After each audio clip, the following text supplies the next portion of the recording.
پاکستان کے سابق وزیر اعظم اور مستقبل کے وزیر اعظم نے واضح طور پر پاکستان کی عوام کو باور کر دیا ہے کہ پاکستان کے اندر ایک سازش ہے جس کے ذریعے پاکستان کے منتخب وزیر اعظم کو 22 کروڑ عوام کے مقبول نمائندے کو اس کے منصب سے ہٹایا گیا۔ سازش ہوئی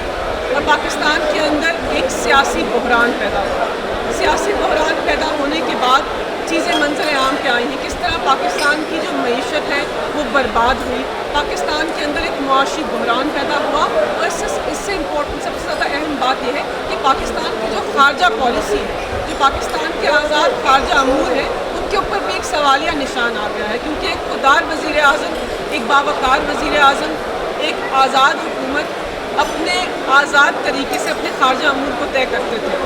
اب ایک سوالیہ نشان ہے کہ جس آدمی کو ہمارے اوپر مسلط کیا گیا ہے، کیا وہ پاکستان کی نمائندگی آزاد طریقے سے سر اٹھا کر سکتا ہے؟ کیا پاکستان کے فیصلے پاکستان کی عوام کے لیے ہو سکتے ہیں یا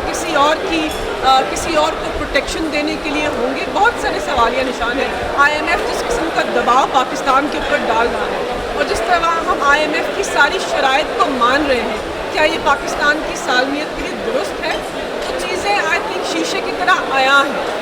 کہ سابق وزیر اعظم کو منصب سے سازش اور مداخلت کے ذریعے ہٹایا گیا۔ پاکستان کے اندر نیشنل سیکیورٹی کمیٹی کی 2 میٹنگز ہوئی، وہاں پر عسکری قیادت نے اور سویلین قیادت نے اس چیز کے اوپر اعتماد کیا کہ پاکستان کے اندرونی معاملات کے اندر مداخلت ہوئی ہے۔ آئی تھنک باعث شرم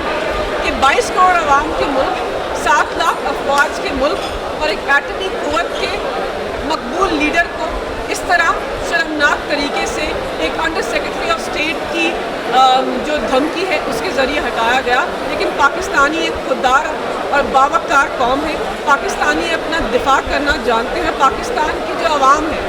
وہ ایک شفاف انتخاب کے لیے اپنی جنگ کو آگے بڑھائیں گے۔